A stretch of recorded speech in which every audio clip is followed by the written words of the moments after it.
আসসালামু আলাইকুম।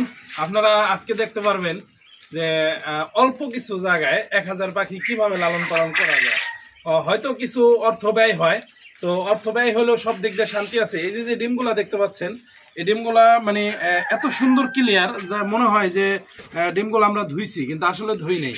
তো এগুলা পাড়ার সাথে সাথে আমার খাঁচার সামনে চলে আসে, আর এক পাশে আদার এক পাশে পানি। এর আগের ভিডিও আপনাদেরকে দেখাইছি। তো এই যে দেখতে পাচ্ছেন ডিমগুলা, মানে এখানে প্রায় 500-600 ডিম আছে। এগুলা সব বাচ্চা ফোটাবো, যদিও বাইরে সেল দেই না।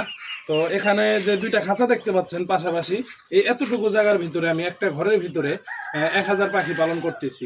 তো অনেকেই জানতে চান যে আমার ছোট একটা ঘর আছে, কিভাবে মানে অনেক পাখি পালন করা যায়।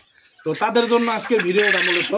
আপনারা একটা ঘরের দুই পাশে দুইটা খাঁচা দিবেন, সম্ভবত 18-19 হাজার টাকা প্রতিটা খাঁচা পড়তে পারে, বা 20,000 টাকা পড়তে পারে, তা একটু কম পড়তে পারে।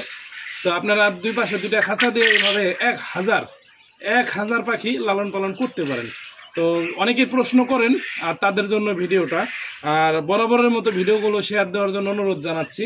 এই দেখতে পাচ্ছেন আমার পাখিগুলো আদার খাচ্ছে, এক পাশ দিয়ে আদার খাচ্ছে, পিছন থেকে পানি খাচ্ছে।